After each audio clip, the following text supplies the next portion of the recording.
ప్రార్థన చేసుకుందామండి. దయచేసి అందరూ తలలో ఉంచినట్లయితే ప్రార్థన చేసుకుని మన వాక్యంలోకి వెళదాం. ప్రార్థన.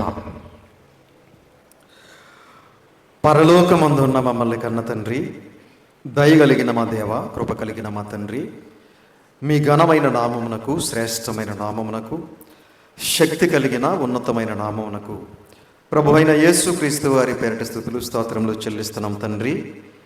తండ్రి మమ్ములను, మా కుటుంబాలను ఇంతవరకు ఎంతగానో కాచి కాపాడి ఆరోగ్యమును ఆయుష్ను మాకు ప్రసాదించి సజీవులుగా ఉంచి ఈ సాయంకాలం వేళ మీ సన్నిధికి చేర్చి మీ పరిశుద్ధ గ్రంథంలో నుండి తండ్రి మహోన్నతమైన మీ మాటలను, విలువైన మీ మాటలను, శక్తి కలిగిన మీ మాటలను, మా బ్రతుకులను బాగు చేసుకునే మాటలను, పరలోకానికి నడిపించే మాటలను మరొక్కసారి మేమందరము కూడా వినడానికి, ఆ మాటల ప్రకారంగా బ్రతకటానికి, మీరిచ్చే ఆ పరలోక రాజ్యానికి చేరుకోవటానికి మీరు మాకిచ్చినటువంటి గొప్ప అవకాశమును బట్టి, ధన్యతను బట్టి క్రీస్తు వారి పేరిట మీకు స్తుతులు స్తోత్రములు చెల్లిస్తూ ఉన్నాము.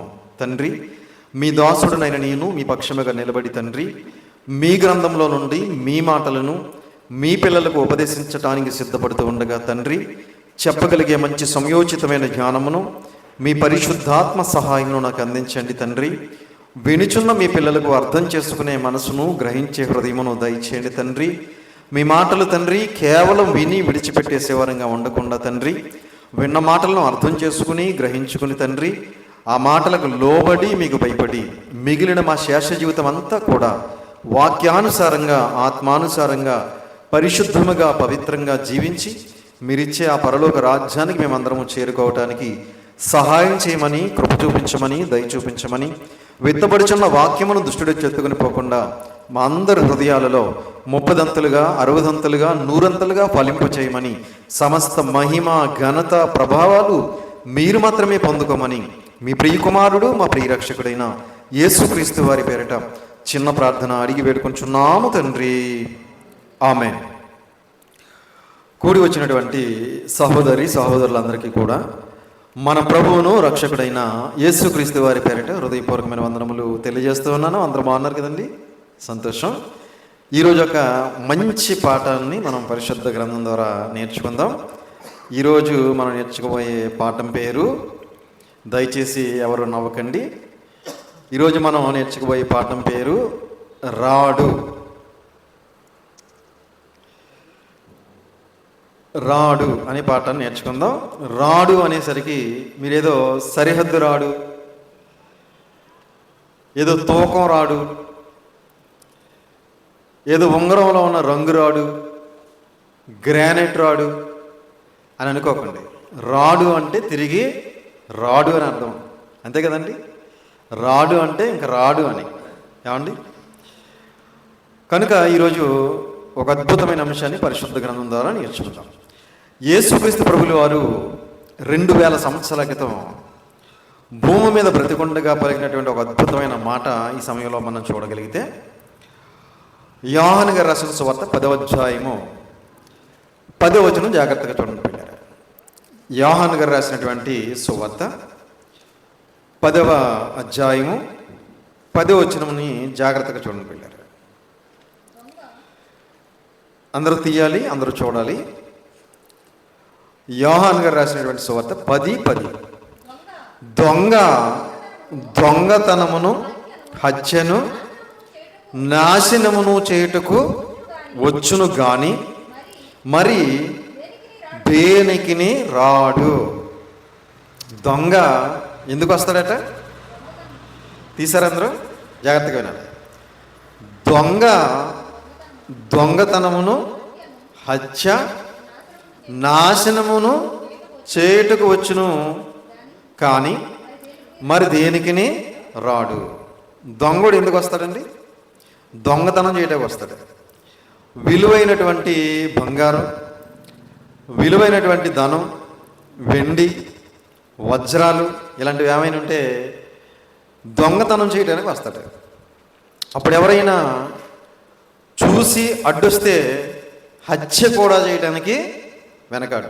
అదే చెప్తున్నాడు యేసుక్రీస్తు వారు. ఏమంటున్నారంటే, దొంగతనమునకును, హత్యకును, నాశనం చేయటానికి వచ్చును, కానీ మరి దేనికిని రాడు. ప్రియమైన దేవుని వాళ్ళరా, ఈరోజు సమాజంలో ఎక్కువగా దొంగతనాలు జరుగుతున్నాయి, అవునా? ఎక్కడైనా తాళం వేసిన ఇల్లు ఉందనుకోండి, ముందు దొంగడు ఏం చేస్తాడంటే ఒక 2-3 రోజులు ఆ ఏరియాలో రెక్కి నిర్వహిస్తాడు, అవునా? అంటే తిరుగుతాడు అనమాట. ఆ ఇంట్లో ఎవరైనా ఉన్నారా లేరా, ఏదైనా ఊరు వెళ్ళారా అనేది అంతా గమనించుకుని మంచి ప్లాన్ చేసుకుని మంచి టైంలో నైట్ టైం అందరూ నిద్రపోయిన తర్వాత వచ్చి జాగ్రత్తగా తన పని తాను కానిస్తాడు. ఈరోజు బంగారం రేటు చాలా ఎక్కువగా ఉంది కదా, కాబట్టి దొంగలు ఏం చేస్తున్నారంటే బంగారం మీద దృష్టి పెడుతున్నారు. అంటే ఇప్పుడు యుద్ధం వల్ల ఏదో కొద్దిగా తగ్గిందనుకోండి, మొన్నటి వరకు ఇంచుమించు కాసు సుమారు 2 లక్షల వరకు వెళ్ళింది, ఒక 10-15 వేలు తక్కువ, ఏమండి? ఒకప్పుడు అంత రేటు ఉండేది కాదు. ఇప్పుడు ఉన్నటువంటి రేటును బట్టి దొంగలందరూ దేని మీద దృష్టి పెట్టారంటే బంగారం మీద దృష్టి పెట్టారు. అందుకే ఆడవాళ్ళు రోల్డ్ గోల్డ్ వేసుకున్నా గోల్డ్ అనుకుని లాక్కుపోతున్నారు ఈ మధ్యకాలంలో, అవునా? దొంగ ఎందుకు వస్తాడంటే దొంగతనం చేయడానికి వస్తాడు. ఎవరైనా ఒకవేళ అడ్డగిస్తే పట్టుకోవాలని చూస్తే హత్య చేస్తాడు. అవసరమైతే హత్య చేయటానికి, నాశనం చేయడానికి వచ్చును, కానీ మరి దేనికిని రాడు.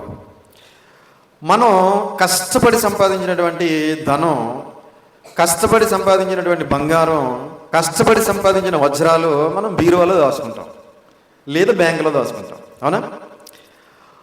అదే మన ధనాన్ని పరలోకంలో దాచుకున్నాం అనుకోండి, అక్కడికి వస్తాడా దొంగడు? ఏమండి? మనం ఇంట్లో దాచుకుంటే దొంగడు వస్తాడు. అదే పరలోకంలో దాచుకున్నాం అనుకోండి, అక్కడికి దొంగడు వస్తాడా? అక్కడికి రాలేడు. అదే విషయాన్ని యేసుక్రీస్తు వారు తెలియజేస్తున్నారు. ఒకసారి ఆ మాట మనం చూడగలిగితే లూకా గారు రాసిన సువార్త 12వ అధ్యాయం, లూకా గారు రాసిన సువార్త 12వ అధ్యాయము 33వ వచనం జాగ్రత్తగా చూడండి పిల్లలు. లూకా గారు రాసిన సువార్త 12వ అధ్యాయం 33. మీకు కలిగిన వాటిని అమ్మి ధర్మము చేయుడి,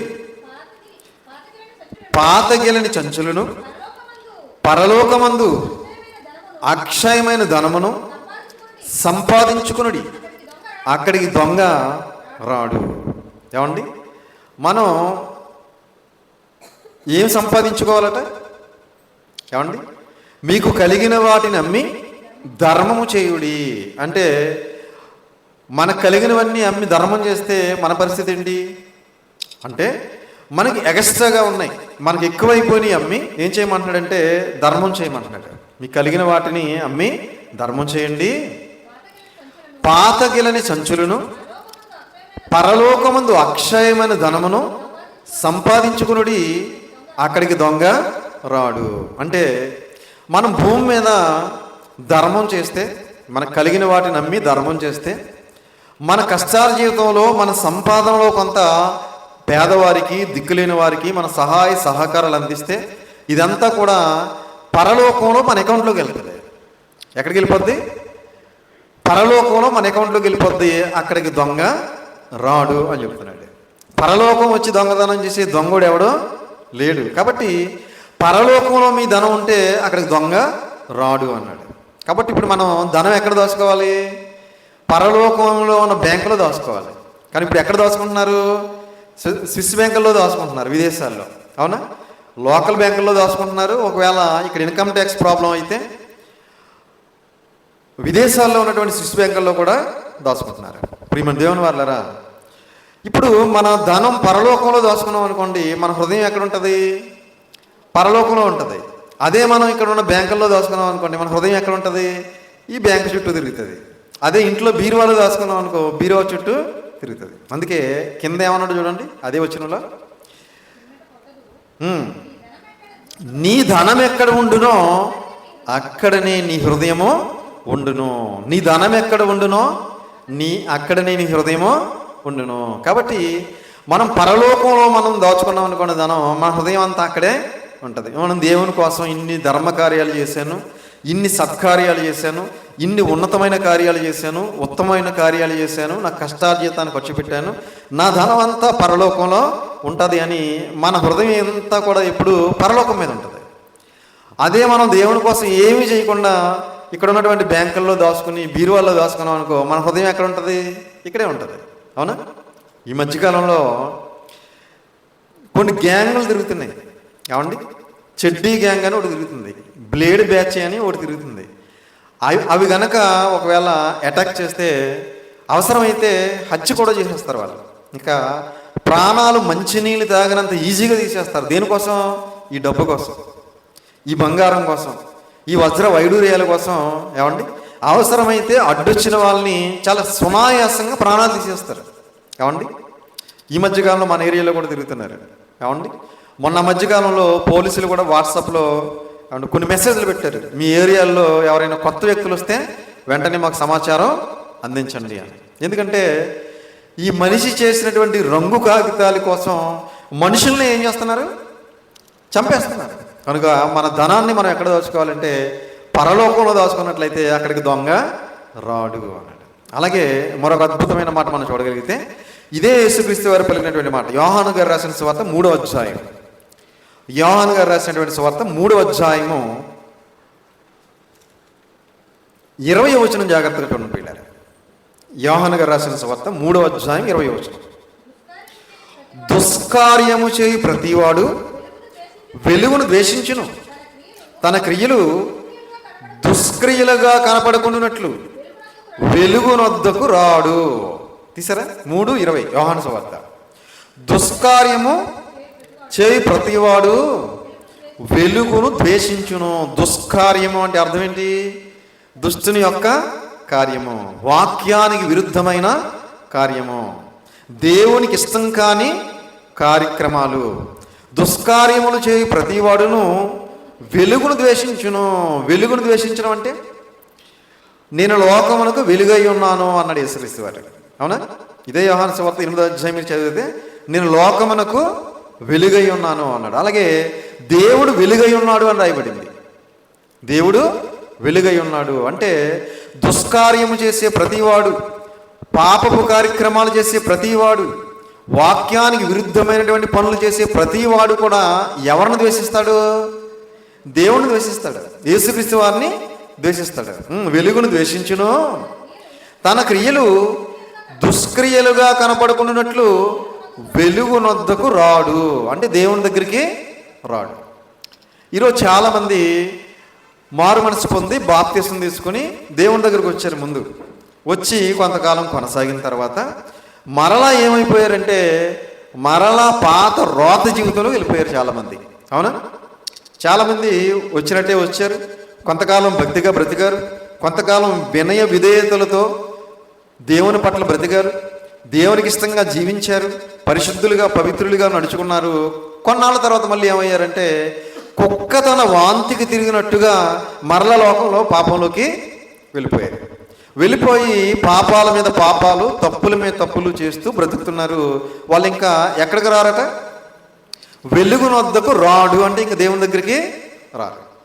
ఇప్పుడు నాలంటోళ్ళు కానీ మీలంటోళ్ళు కానీ ఎక్కడన్నా కనిపించినప్పుడు ఏంటండి ఈ మధ్యకాలంలో చర్చికి రావటం మానేశారు, మీరు అలా మానటం కరెక్ట్ కాదు, రండి అన్నాం అనుకోండి, వచ్చేస్తానండి అంటారు, కానీ రారు. నేను చాలామందికి చెప్పాను అలాగా. మీరు బాప్తిసం తీసుకున్నారు, కొంతకాలం చక్కగా దేవుళ్ళలో కొనసాగారు, చక్కగా పాటలు పాడేవారు, మీరు ఎంతో భక్తిగా ఉండేవారు, ఎంతో వినయంగా విధేయత కలిగి ఉండేవారు, మీరేంటండి ఇలా అయిపోయారేంటి, మానకుండా వచ్చేయండి చర్చికి, మీరు అలా వెళ్ళిపోవటం కరెక్ట్ కాదు అని చెప్పినప్పుడు వచ్చేస్తాననేవారు, కానీ రారు. ఎందుకు రారు? తమ క్రియలు దుష్క్రియలుగా కనపడకుండానట్లు వెలుగునొద్దకు రాడు. ఇంక రాడు వాడు. ఏమండి? ఎందుకంటే ఆల్రెడీ సాతానుగాడు ఏం చేశాడు? కాటేసేసాడు వాళ్ళని. ఏమండి? ఎవరిని మింగుదునా అని వెదకుచు తిరుగుచున్నాడు. మింగేశాడు సాతానుగాడు వాళ్ళని. సాతానుగాడు మింగేశాడు కనుక, సాతానుగాడు కోటేశాడు కనుక, సాతానుగాడు వలలో చిక్కుకున్నారు కనుక, సాతానుగాడు ఉరుల్లో కూరుకుపోయారు కనుక ఏం చేస్తారంటే వాళ్ళు తిరిగి దేవుని దగ్గరికి రారు. ఇంకా అలాగే పాపంలో ఉండి, అలాగే పాపంలోనే మునిగిపోయి పాపానికి దోసలై అలాగే చచ్చిపోతారు తప్ప ఇంకా దేవుని దగ్గరికి రారు అనే విషయాన్ని యేసుక్రీస్తు వారు 2000 సంవత్సరాల క్రితం తెలియజేశారు. వెలుగునొద్దకు రాడు అంటే ఇంక రాడు. ప్రియమైన దేవుని పిల్లలారా, నీతిమంతుడు 7 మార్లు పడినను తిరిగి లేచున్నాడు. వాళ్ళు ఒకవేళ నీతి నిజాయితీ అనేది ఉందనుకోండి, వాడు పడిపోయినా మరలా ఏదో ఒక రోజు చీనేలాగా వెళ్ళకూడదు, ఈ మార్గం సరైనది కాదు, ఈ బ్రతుకు సరైనది కాదు అని మరలా దేవుళ్ళలోనికి వచ్చే అవకాశం ఉంది. నీతి లేనోడు, నిజాయితీ లేనోడు ఇంకేం చేస్తాడని తిరిగి రాడు. కనుక మరొక అద్భుతమైన మాట మనం చూడగలిగితే అపోస్తుల కార్యములు 18వ అధ్యాయం, అపోస్తుల కార్యములు 18వ అధ్యాయము 10వ వచనం జాగ్రత్తగా చూడండి పిల్లలు. అపోస్తులైన పౌలు గారి గురించి దేవుడు పలుకుతున్నటువంటి అద్భుతమైన మాట, నేను నీకు తోడై ఉన్నాను, నీకు హాని చేయుటకు నీ మీదికి ఎవడును రాడు. అపోస్తులైన పౌలు గారు మొదటి శతాబ్దంలో అనేక పట్టణాలకు వెళ్ళారు, అనేక ప్రాంతాలకు వెళ్ళాడు, అనేక దేశాలకు వెళ్ళారు, అనేక ఖండాలకు కూడా వెళ్ళాడు ఆయన. అవునా? దేనికోసం? ఉద్యోగం కోసం కాదు, వ్యాపారం కోసం కాదు, డబ్బు సంపాదించుకోవడం కోసం కాదు. దేనికోసం వెళ్ళాడు ఆయన? అనేక మందికి యేసుక్రీస్తు వారి యొక్క శిలువ మరణ త్యాగాన్ని ప్రకటించడానికి, అనేక మందిని పాపంలోనూ మగ్గిపోతున్న వారిని, పాపానికి బానిసైపోయిన వారిని, లోకంలో పాపంలో మునిగిపోయిన వారిని దేవుని పాదాల చింతకు నడిపించడానికి, క్రీస్తు అడుగుజాడల్లో నడిపించడానికి, క్రీస్తును పోలు జీవింపజేయడానికి, పరలోక రాజ్యానికి నడిపించడానికి అపోస్తులైన పౌలు గారు అనేక ప్రాంతాలకు వెళ్ళారు. అలా వెళ్ళిన క్రమంలో ఇదిగో ఒక ప్రాంతానికి వెళ్ళారు. అప్పుడు దేవుడు అంటున్నాడు, ఏమంటున్నాడు? నేను నీకు తోడై ఉన్నాను, నీకు హాని చేయుటకు ఎవడునో నీ మీదకి రాడు. అంటే ఈ మాటను బట్టి మనం ఏం అర్థం చేసుకోవాలంటే, సాక్షాత్తు సర్వశక్తి గల దేవుడే నీకు నాకు తోడుగా ఉంటే ఈ ప్రపంచంలో ఎవ్వడో మనకి హాని చేయడానికి మన మీదకి రాడు, రాలేడు. రాగలడండి? దేవుడే మనకు తోడుగా ఉంటే ఇంకెవడు రాగలడు? ఇప్పుడు మనం పెట్టుకున్నటువంటి బాడీ గార్డులు మనకు తోడుగా ఉన్నారనుకోండి, ఎవడైనా రావచ్చు. అవునా? ఎవడైనా మనకు హాని చేయొచ్చు. దేవుడే మనకు తోడుగా ఉంటే ఇంకెవడో మనకి హాని చేయగలడు? ప్రపంచంలో ఎవడో మనకి హాని చేయడానికి రాడు, రాలేడు. కనుక అపోస్తులైన పౌలు గారి మీదకి ఒకవేళ ఎవడైనా హాని చేయడానికి వస్తే వాడు రాడు అని చెప్పి దేవుడు ఒక అద్భుతమైన భరోసా ఇస్తున్నాడు. నీకు హాని చేయడానికి ఎవడను నీ మీదకి రాడు అంటే దేవుడు తోడై ఉన్నాడు కాబట్టి ఎవడు రాడు అన్నాడు. దేవుడు తోడుగా లేకపోతే ఏమో ఎవడైనా రావచ్చు, హాని చేయొచ్చు. కనుక ప్రియమైన దేవుని వాళ్ళరా, మనం ఎప్పుడు కూడా ఏం చేయాలంటే దేవుడు మనకు తోడుగా ఉండే విధంగా మన జీవితాన్ని మలుచుకోవాలి. అర్థమవుతుందండి? దేవుడు మనకు తోడుగా ఉన్నాడా లేదా అనేది మనం ఎప్పటికప్పుడు పరీక్షించుకుంటూ ఉండాలి. ఎప్పటికప్పుడు మనలో ఏమైనా లోపాలు పాపాలు ఉంటే వాటిని సరి చేసుకుని మనం పూర్తిగా పరిపూర్ణంగా దేవునిలో ఉన్నట్లయితే దేవుడు ఎప్పుడు మనకు తోడుగానే ఉంటాడండి. ఎప్పుడు ఉంటాడు?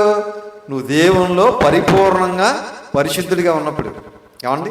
నువ్వు లోకంలో 2 అడుగులు దేవునిలో 2 అడుగులు వేస్తున్నావు అనుకో, ఉంటాడండి? ఉండడు.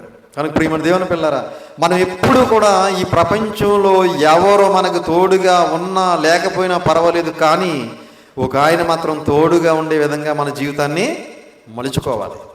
ఏమండి? ఏమైనా లోపాలు పాపాలు ఉంటే వాటిని వదులుకోవాలి, మార్చుకునేమంటే మార్చుకోవాలి, దిద్దుకునే ఏమనుంటే దిద్దుకోవాలి. ఎప్పుడు పాత రోత జీవితం బ్రతకూడదు, ఎప్పుడు మార్పు లేని వారంగా ఉండకూడదు. రోజు రోజుకి మనం దేవునికి దగ్గరైపోవాలి, రోజుకి మన ఆత్మీయ జీవితం అభివృద్ధి చెందాలి, రోజుకి మన విశ్వాసం బలపడాలి, భక్తిలో బలవంతులుగా మారిపోవాలి. కనుక ప్రియమైన దేవుని పిల్లారా, దేవుడు తోడుగా ఉంటే ఎవడ మన మీదకి రాడు, రాలేడు. అలాగే మరొక అద్భుతమైన మాట మనం చూడగలిగితే యోబు గ్రంథం 7వ అధ్యాయం, యోబు గ్రంథం 7వ అధ్యాయము 9-10 వచనాలు జాగ్రత్తగా చూడండి పిల్లలు. యోబు గ్రంథము మనం ఎన్నోసార్లు చదువుకున్నటువంటి మాట. యోబు గ్రంథం 7వ అధ్యాయం 9-10 వచనాలు. మేఘము విడిపోయి అదృశ్యమగునట్లు పాతాళమునకు దిగిపోయిన వాడు మరి ఎప్పుడునూ రాడు, అతడు ఇక ఎన్నడును తన ఇంటికి రాడు. తీసారా? యోబు గ్రంథం 7వ అధ్యాయం 9-10. మేఘము విడిపోయి అదృశ్యమగునట్లు పాతాళమునకు దిగిపోయిన వాడు మరి ఎప్పుడునూ రాడు అని చెప్పింది బైబిల్. ఏమండి? చనిపోయినటువంటి మనిషి వెంటనే ఎక్కడికి వెళ్ళిపోతాడు? పాతాళానికి వెళ్ళిపోతాడు. ఏమంటే పాతాళం అనే లోకానికి వెళ్ళిపోతాడు. అక్కడికి వెళ్ళిపోయిన వాడు మరి ఎప్పుడునూ రాడు అని బైబిల్ చెప్తుంటే ఈరోజు చాలామంది రాత్రి నాకు కనబడ్డాడని చెప్తున్నారు. ఏమండి? తెల్లవారుజామున నాకు కూడా కనబడ్డాడు అంటాడు ఇంకొకడు. ఏమండి? ఆ ఇంటి చుట్టూ తిరుగుతున్నాడంట, గల్లు గల్లు అని శబ్దం వినపడుతుంది అంటాడు ఇంకొకడు. ఏమండి? నల్లగా కనబడ్డాడు అంటాడు ఒకడు, తెల్లగా కనబడ్డాడు అంటాడు ఇంకొకడు. ఏమండి? ప్రియమైన దేవుని వాళ్ళరా, కనుక ఇవన్నీ కూడా కట్టు కథలు, పెట్ట కథలు. వాస్తవం ఆలోచిస్తే పాతాళమునకు దిగిపోయిన వాడు మరి ఎప్పుడునూ రాడు అని చెప్పి దేవుని వాక్యం సెలవిస్తుంది. అతడు ఇంకెన్నడూ తన ఇంటికి రాడు అని దేవుని వాక్యం సెలవిస్తుంది. ఇంటి చుట్టూ తిరుగుతున్నాడు, ఇంటి పైన కూర్చున్నాడు అంటారు కొంతమంది. ఏమండి? ప్రియమైన దేవుని వాళ్ళరా, ఇంటి దగ్గరికి రాడు. చాలామంది ఈరోజు దీన్ని నమ్ముతున్నారు. చనిపోయిన వాడు ఇక్కడే ఉంటాడు, ఇక్కడెక్కడే తిరుగుతాడు. ఏమండి? ఇంకా కోరికలు తీరలేదంట, అందుకే తిరుగుతుంది, తెల్లచీర కట్టుకుంది, మల్లెపూలు పెట్టుకుంది. ఇలాంటి కాకమ్మ కథలు, కట్టు కథలు అన్నీ చెప్పి నమ్ముతూ ఉంటారు చాలామంది. ఇందులో క్రైస్తవులు కూడా ఉన్నారు.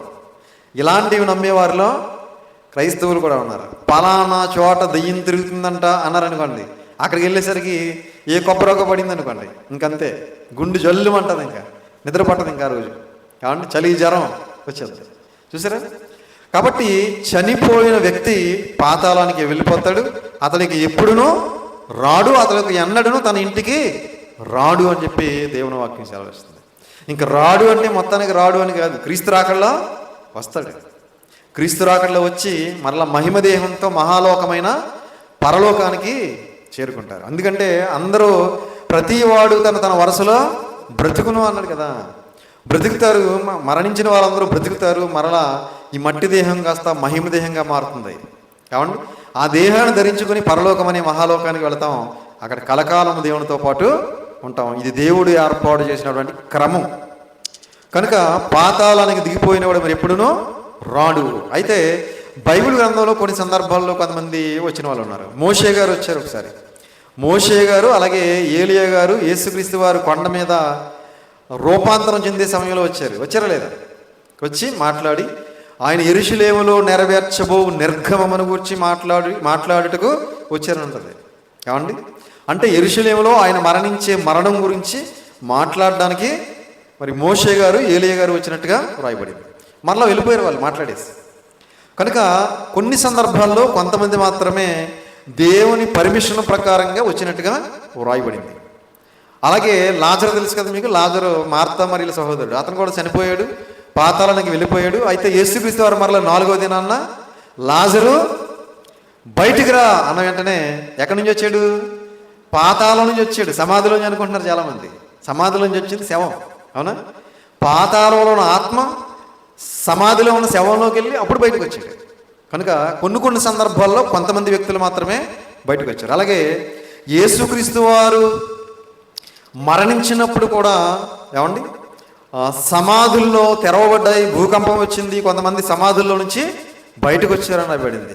వాళ్ళు కూడా పాతాళంలో నుంచే సమాధుల్లోకి వచ్చి సమాధుల్లో ఉన్న శరీరాలను ధరించుకుని మరలా వచ్చారు. అంటే కొన్ని సందర్భాల్లో మాత్రమే బయటకు వచ్చారు. కనుక మొత్తం అందరూ కూడా ఎప్పుడు వస్తారంటే క్రీస్తు రాకడలో వస్తారు. కనుక పాతాళమునకు దిగిపోయిన వాడు మరి ఎప్పుడునూ రాడు, అతడికి ఎన్నడూను తన ఇంటికి రాడు అని చెప్పింది. అలాగే యేసుక్రీస్తు వారి పలికిన మరొక అద్భుతమైన మాట మనం చూడగలిగితే యోహాను గారు రాసిన సువార్త 14వ అధ్యాయం. యోహాను గారు రాసిన సువార్త 14వ అధ్యాయము 6వ వచనం చూడండి వెళ్ళారు. యోహాను గారు రాసిన సువార్త 14:6. యేసు నేనే మార్గమును సత్యమును జీవమును, నా ద్వారానే తప్ప ఎవడును తండ్రి యొద్దకు రాడు. యేసుక్రీస్తు వారు అంటున్నారు నేనే మార్గమును అన్నారు. నేను కూడా మార్గమును అనలేదు. ఏమండి? నేను ఒక్కడనే మార్గాన్ని, ఇంకెవరో మార్గం కాదు. మార్గం అంటే ఎక్కడి నుంచి ఎక్కడికి మార్గం? ఏమండి? ఈ భూలోకం నుంచి పరలోకానికి మార్గం ఎవరయ్యా అంటే యేసుక్రీస్తు వారు మాత్రమే. ఏమండి? యేసుక్రీస్తు వారే ఎందుకు మార్గం? యేసుక్రీస్తు వారే ప్రపంచ ప్రజల పాపాల కోసం తన ప్రాణాన్ని పెట్టారు. కనుక ప్రపంచ చరిత్రను మనం ఆలోచిస్తే ప్రపంచంలో పాపుల కోసం ప్రాణం పెట్టింది, పవిత్రమైన పరిశుద్ధమైన రక్తాన్ని దారపోసింది ప్రపంచంలో ఎవరో కనబడరు మనకి. ఒక్క యేసుక్రీస్తు వారు మాత్రమే కనబడతారు. అవునండి?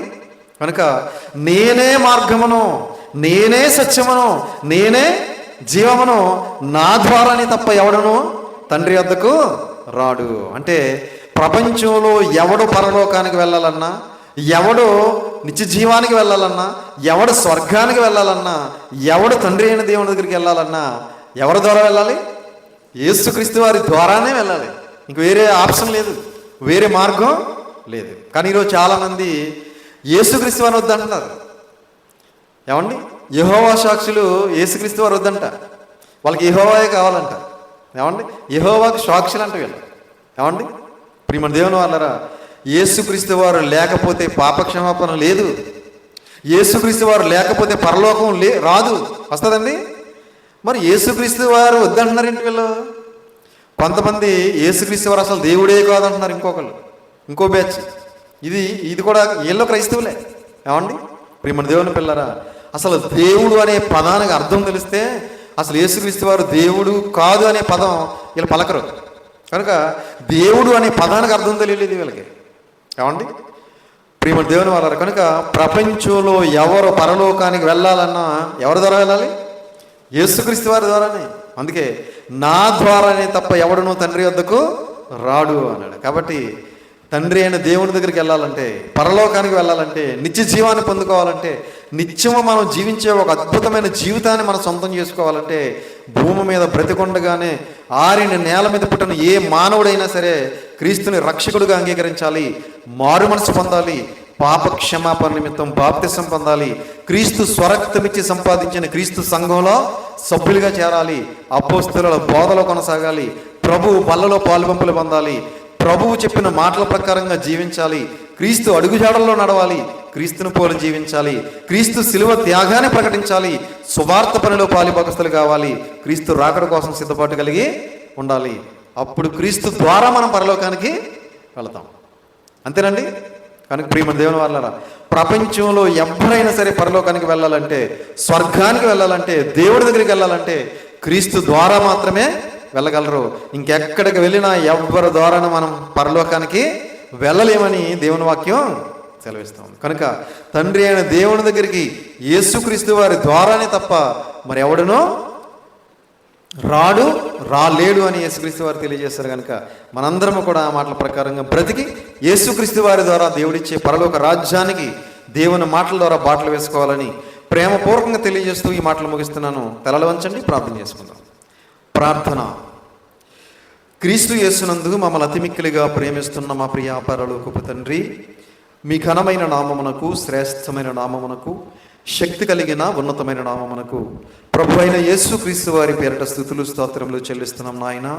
తండ్రి, మరి ఇంతవరకు మీ పరిశుద్ధ గ్రంథంలో నుండి మా భక్తి జీవితానికి అవసరమైన మాటలు, మా విశ్వాస జీవితానికి అవసరమైన మాటలు, పరలోకానికి నడిపించే మాటలు మేమందరము కూడా కొన్ని విన్నాం తండ్రి. విన్న మాటలు తండ్రి గ్రహించుకుని తండ్రి మేమందరము కూడా ఆ మాటల ప్రకారంగా బ్రతకడానికి సహాయం చేయండి. తలలు వంచి ప్రార్థన చేస్తున్న మమ్ములను, మా కుటుంబాలను దయతో జ్ఞాపకం చేసుకోండి. మేమందరము చేస్తున్న పనిపాట్లలో, ప్రయాణాల్లో తోడుగా నీడగా ఉండండి. మాకందరికీ ఉన్న అనారోగ్యాలను ముట్టి స్వస్థపరిచి సంపూర్ణమైన ఆరోగ్యమును, శక్తిని, బలమును మీ చిత్తం మీద మాకు అనుగ్రహించండి. మేమందరము కూడా మా తుది శ్వాస విడిచిపెట్టే వరకు కూడా కుడికి కానీ ఎడమకి కానీ తొలగిపోకుండా తండ్రి, లోకాసులకు లోనై శరీర కోరికలకు బానిసై ఈ లోకంలో పాపంలో పడిపోకుండా తండ్రి, పొందుకున్నటువంటి పరిశుద్ధతను కడవరకు కాపాడుకోవడానికి సహాయం చేయండి. పొందుకున్నటువంటి రక్షణను కడవరకు కొనసాగించడానికి సహాయం చేయండి. మేమందరము కూడా తండ్రి మీ యందు భయభక్తులు కలిగి, విశ్వాసం కలిగి, మీ కుమారుని యందు భయభక్తులు కలిగి, విశ్వాసం కలిగి, పరిశుద్ధాత్మ అన్యోన్య సహవాసం కలిగి పరిశుద్ధులుగా, పవిత్రులుగా, యథార్థవంతులుగా, నీతిమంతులుగా బ్రతుకుతూ తండ్రి మిమ్మల్ని మహింపరుస్తూ, ఘనపరుస్తూ, సంతోషపరుస్తూ తండ్రి మీరిచ్చే ఆ పరలోక రాజ్యానికి మీ మాటల ద్వారా బాటలు వేసుకోవడానికి సహాయం చేయమని, కృప చూపించమని, దయ చూపించమని, పరసంబంధమైన ప్రతి ఆశీర్వాదంతో మమ్మల్ని అందరినీ ఆశీర్వదించమని, దీవించమని మీ చిత్తమైతే మరలా మేమందరము ఆదివారం చిన్న మందగా కూడుకుని మరొక అద్భుతమైన అంశాన్ని మీ పరిశుద్ధ గ్రంథం ద్వారా నేర్చుకుని మా విశ్వాస జీవితాన్ని, మా ఆత్మీయ జీవితాన్ని, మా భక్తి జీవితాన్ని అభివృద్ధిపరచుకోవడానికి సహాయం చేయమని మీ ప్రియకుమారుడు, మా ప్రియరక్షకుడైన యేసుక్రీస్తు వారి పేరిట చిన్న ప్రార్థన అడిగి వేడుకొనిచున్నాము తండ్రి. ఆమేన్. అందరికీ వందనాలు.